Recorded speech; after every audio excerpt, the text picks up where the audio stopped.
Timnas Indonesia mengalami kekalahan yang cukup menyakitkan dengan skor 0-4 saat menghadapi Jepang dalam laga matchday kelima Grup C putaran ketiga kualifikasi Piala Dunia 2026 zona Asia. Pertandingan berlangsung di Stadion Utama Gelora Bung Karno, Jakarta pada Jumat malam. Saya langsung sapa Muhammad Kusnaini atau yang biasa akrab kita sapa Bungkus. Selamat sore Bung. Selamat sore Bung Yuda. Ya, dari kemarin saya juga ada dialog terkait hal ini ya. Bahwasanya sebenarnya kekalahan ini sudah diprediksi oleh banyak pengamat dan juga mungkin supporter bola. Mengingat kalau kita melihat peringkat Jepang, kemudian materi pemain dan juga prestasi mereka itu terbilang di atas kita. Nah, tapi saya penasaran, sebenarnya apa yang bisa kita evaluasi dari pertandingan kemarin dan yang bisa menjadi masukan ke depannya buat skuad Garuda? Iya, jadi perbedaan utama tim yang sudah matang, tim yang sudah biasa bermain di level elit dengan tim yang baru berkembang dan belum banyak mengalami pertandingan-pertandingan di level elit itu kan tercermin kemarin. Pemain-pemain Jepang itu main tenang, main percaya diri, tidak terburu-buru, dan ketika punya peluang mereka bisa manfaatkan. Sebaliknya dengan pemain kita punya banyak kesempatan sebetulnya di awal pertandingan, tapi tidak bisa memanfaatkan. Bahkan kemudian membuat kesalahan-kesalahan sendiri yang berhasil dimanfaatkan. Jadi memang itulah perbedaan tim yang sudah matang dengan perbedaan tim yang masih berkembang seperti yang dialami oleh timnas kita. Jangan lupa loh pemain Indonesia tuh banyak yang baru bergabung, mungkin tidak lebih dari 5 pertandingan, mungkin capsnya itu belum banyak. Contohnya kemarin Kevin Dix itu baru pertama kali main di Indonesia. Beberapa pemain yang lain juga kurang lebih masih terbatas jumlah mainnya. Jadi mereka main bareng itu masih sangat sedikit. Jadi itulah yang membuat kerjasama tim masih belum sepenuhnya terjalin dengan baik, belum sepenuhnya terlihat konsistensi permainan dari menit pertama sampai menit akhir. Dan itu memang dalam sepak bola seperti itu, semuanya membutuhkan proses. Jadi mereka ini mungkin butuh 1 sampai 2 tahun untuk betul-betul terbentuk sebagai tim ya. Itu pun dengan catatan kalau mereka dalam kurun waktu 2 tahun itu banyak bermain bersama, berkumpul, menghadapi berbagai pertandingan, dan skuadnya tidak banyak berubah gitu ya. Cara mainnya pun kalau bisa sih jangan terlalu banyak berubah. Nah, kalau Jepang itu kan sudah melewati itu semua, makanya mereka terlihat matang sebagai tim ya, itu perbedaannya. Bung, tapi kalau kita bicara waktu kan berjalan cepat ya, tunggu waktu 2 tahun, itu bukan hal yang singkat juga, mengingat kita harus menggenjot nih, dapat lolos ke Piala Dunia. Tapi yang menarik tadi Anda katakan, koordinasi, kemudian juga mereka bisa menjalin sebuah teamwork yang baik.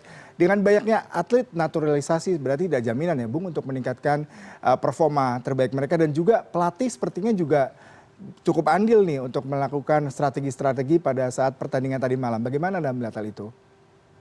Iya, sepak bola itu kan dimainkan oleh 11 orang minimal gitu ya. Jadi memang kerjasama itu memang tidak bisa hanya mengandalkan 1 2 kali pertemuan. Itu harus melakukan banyak pertemuan, banyak bertanding bersama, banyak berlatih bersama. Itu yang masih kita belum miliki.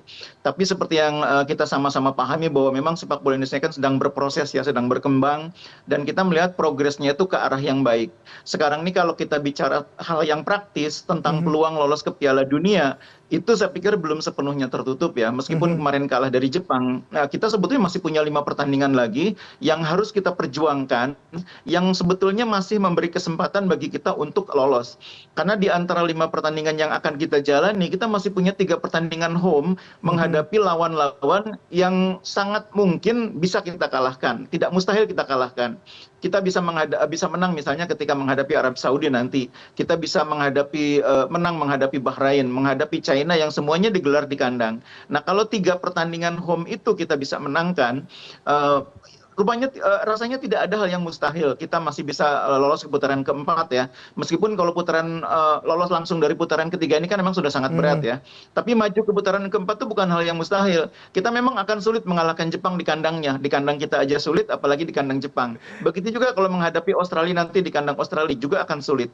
Tapi menghadapi Bahrain, menghadapi Arab Saudi, menghadapi China, itu kita masih punya peluang dengan catatan kita memperbaiki berbagai kekurangan yang masih terlihat di pertandingan kemarin. Yang menarik tadi Anda katakan terkait dengan pertandingan home yang bisa menjadi peluang. Tadi malam sebenarnya kita cukup diuntungkan ya Bung, meskipun secara statistik, secara background dan peringkat jauh dengan Jepang. Tetapi kalau kita lihat, mungkin penonton melihat kenapa sih tadi banyak sekali kesalahan dan peluang-peluang yang harusnya bisa dimaksimalkan oleh para pemain, justru malah offset dan menjadikan ketidakberuntungan bagi tim kita. Ya itu yang saya bilang tadi soal kematangan tim ya, kematangan tim. Jadi dukungan penonton itu akan memiliki makna, akan memiliki faktor yang signifikan kalau level bermainnya tuh seimbang atau Hmm. minimal nggak terlalu jauh.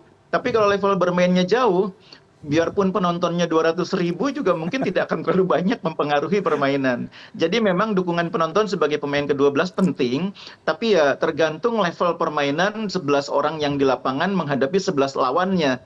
Seperti yang kita lihat kemarin kan memang 11 pemain kita yang bermain di Hmm. lapangan masih belum memiliki kerjasama, masih belum memiliki kekompakan sebaik lawannya. Sehingga permainannya terkesan masih belum padu, banyak bikin kesalahan sendiri, dan itu kemudian dihukum oleh lawan. Hmm. Dalam sepak bola level tinggi seperti ini kita kan main sudah di level tinggi, ini sudah menghadapi tim-tim yang biasa main di Piala Dunia. Ya. Satu kesalahan itu dihukum oleh lawan, satu kesalahan yang kita buat dihukum dimanfaatkan oleh lawan. Sementara kita tidak mampu memanfaatkan peluang yang kita punya, yaitu bedanya di situ.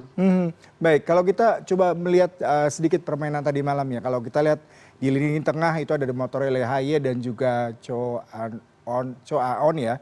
Nah ini yang menarik kalau sebenarnya Mhm. kalau dikatakan kan Jepang tuh mereka kan selalu menyerang dan ini tengah merupakan salah satu backup yang paling penting mengingat kita bakalan kebobolan banyak dan terbukti ya. Nah tapi sayangnya ini peran Tom Iya. Haye ini kurang maksimal nih Bung. Kalau kita review lagi kalau nanti ke depannya dia menjadi salah satu backbone kita juga, bagaimana nih ke depannya evaluasi harus dilakukan? Iya, kita ini waktu laga sebelumnya lawan China kita mengeluh Tom Haye nggak main penuh. Mhm. Kemarin Tom Haye main kita mengeluh juga katanya Tom Haye kurang maksimal. Kita ini memang sering mengeluh ya sebagai bangsa ini. Tapi secara umum sebetulnya kemarin kita kan sudah bermain dengan apa yang mungkin diharapkan banyak orang. Kita Mhm. bermain dengan formasi yang cukup bertahan 5-4-1, Ya. di mana kita memainkan 5 pemain belakang sekaligus. Kevin Dix main sebagai starter di posisi bek kanan, begitu juga di kiri ada Calvin Verdong memperkuat 3 bek tengah yang ada. Itu artinya kita bermain cukup defensif dengan Ya. 5-4-1. Kesalahannya, kalau kita bisa bilang kesalahannya, kita punya banyak peluang di awal, tidak bisa dimanfaatkan. Sehingga lawan kemudian yang menghukum kesalahan itu dengan memaksimalkan peluang yang mereka punyai. Begitu lawan mencetak gol, kepercayaan diri pemain kita turun.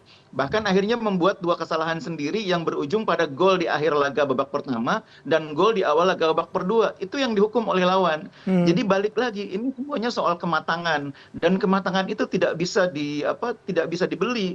Waktu yang akan menciptakan kematangan itu dengan banyak bermain bersama, dengan banyak bertanding bersama.